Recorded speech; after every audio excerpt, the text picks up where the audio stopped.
So everything started with food. Every living thing in this universe eats food, right? Not only the important, but the first priority of life. Few days ago, I was checking out my ArtStation profile and all the environments I have created so far. And it really made me feel sad a little bit that there wasn't a single environment which was clearly based on the theme of food. Mostly the arts I have created so far are simply out of my own interest points, like medieval house, mountains, terrains, cars, sci-fi characters, and gameplay, and so on. But not a single one on food, which should be because it's something that gives me a lot of interest. So that's where it all started. I found the food as the core idea for environment, but it wasn't the only one. We consume food at different times in a day. Morning, afternoon, evening, and even some late nights like owls. But the most joyful time we generally feel is the evening time. Mostly people go to clubs, restaurants with friends, family, or even colleagues to have some nice meal and the drinks. There is a special feel about the evening and the lights we generally see around the city. The vendor shops in the streets and the people we gather with, the smell of the warm food, it just all feels so good. I mean, it just gives you so many positive vibes that it just feels so great.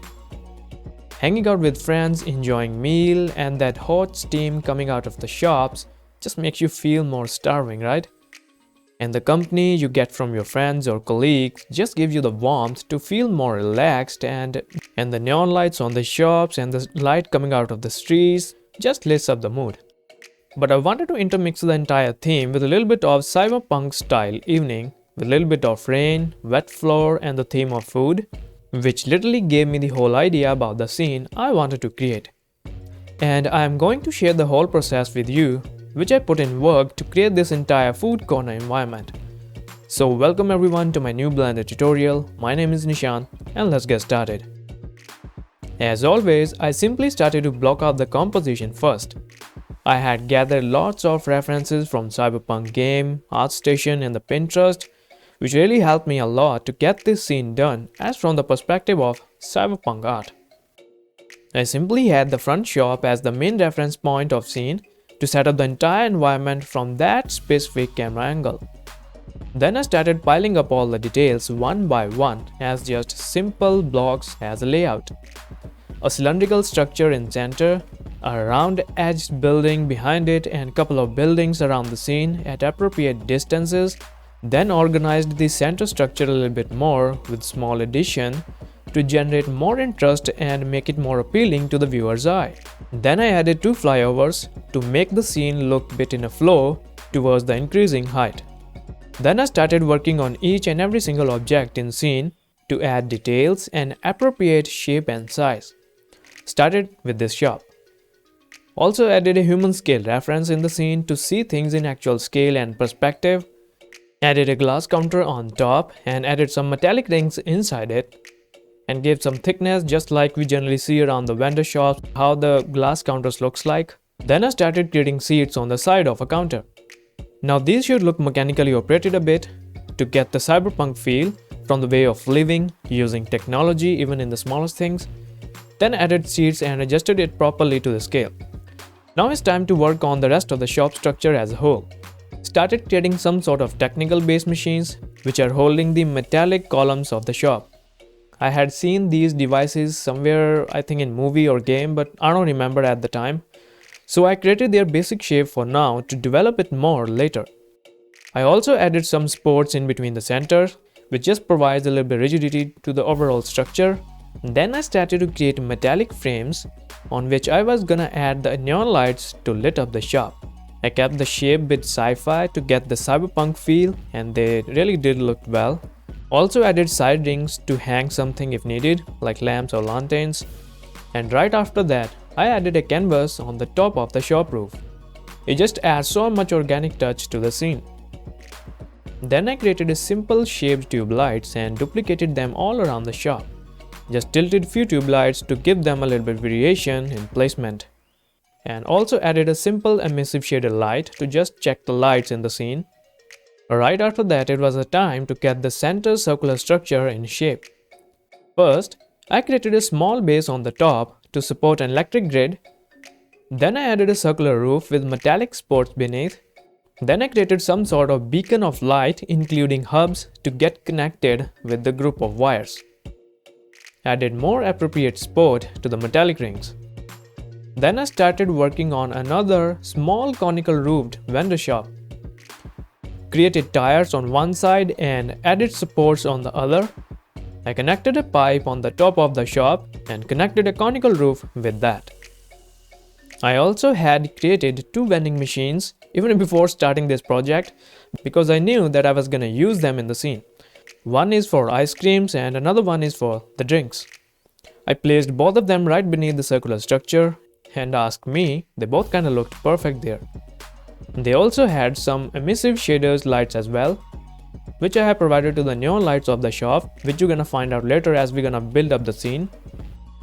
Now it was the time to get the left side into work. So I created a corner wall with the railing to include a feeling that there is some sort of way going ahead. Now it's time to turn other blocks into the detailed models. So I immediately started working on the noodles shop. Added metallic columns on its sides, added a styler look to the roof with the emissive lights in between, duplicated seats from the first shop to save myself some work, then started to add a group of wires inside a rubber pipe all around the shop to give it a little bit more interesting look as a cyberpunk structure. Added a shelves frame inside the shop, created and added a device, something which is similar to TV for entertainment for customers as well as for the shopkeeper. Added a simple shaped street light and added some screws on its floor plate to make it fixed with the ground. Now it's time to work on the ramen shop. Naruto would have loved it. First created a simple counter with passage to come in and come out, then duplicated shelves frame from the noodles shop, but I was still experimenting a bit with the placement to get a different look from the first shop. Then added roof and started to develop counter's shape to be more architectural, intuitive with neon lights. Added a simple seats here, just don't wanna copy everything from all around the scene for variation's sake. Also added a floor light based shop's banner, which I later added as a texture written with ramen, which you're gonna find out later in the texturing part. Then I added a metallic pipe frame in front of shop. You might ask, why? Because they're gonna hold these red white canvas or the curtains. I don't know exactly what do we call them, but you guys please let me know in the comment section so that I can discover some new words related to the vendor shops. Also created roof's light board for ramen shop, which is also texture based light. Then I added bunch of box scraps inside shops to feel if there are recently extracted items out of them like fruits or anything related to the food. So to serve these things you need cups and plates, right? So I added bunch of Archviz cups, bowls, plates models from all times from my old Archviz projects, and they really started to add a lot of depth into the scene. Also added some pipes, machines and the chimney inside shops to really make it feel like a busy shop. Now time to create and add neon lights. Started with art name title, the food corner. I used text and a simple hexagonal shape and added to the shop. And just like that, I created like 30 more small neon lights in the shapes of burgers, pizzas and the hot dogs, and simply used a emissive shader light to light them up. Placed each and every light on every single shop, which really started to pump life into the scene. And without any materials, scene started to look really nice with the neon lights. I also duplicated street lights in front of ramen shop and also onto the flyover, which just looks so damn fit in that upper corner.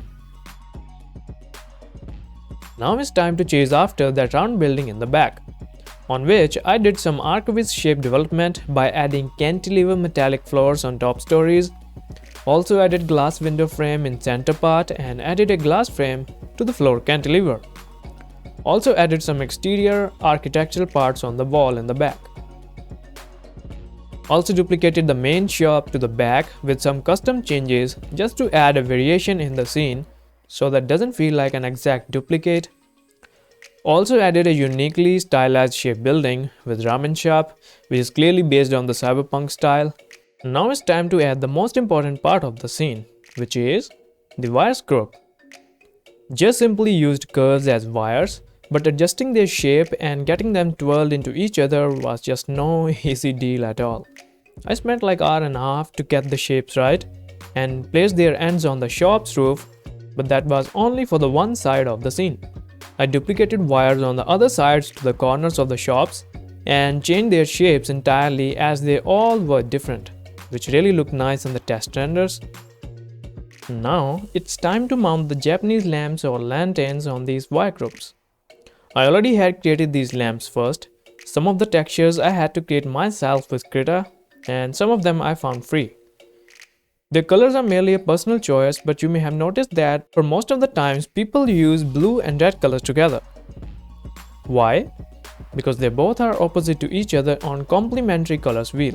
So all the colors on the complementary wheel which are opposite to each other are just gonna work more better as compared to the other color combinations. So I started to place them one after another, and it took me quite a while to place them realistically appealing, just as gravity does. Also added some wires leftovers on a circular roof in center, which added more realistic life approach in an environment. The scene really started to look good overall. Now time to add the materials. I used some free textures from textures.com. Links are in description box, and rest of the materials are just procedural. Simply unwrap the buildings and added textures with proper scale and size. I downloaded different textures for all the buildings all around the scene and simply added colors to the base color to the rest of the objects in the scene with small number of specularity and the roughness. For metallic parts, I used noise texture with color ramp and nothing fancy. And finally, overall scene started to merge out nicely as I anticipated. This thing really makes you feel so amazing that you are literally getting the results which you were expecting from the very start.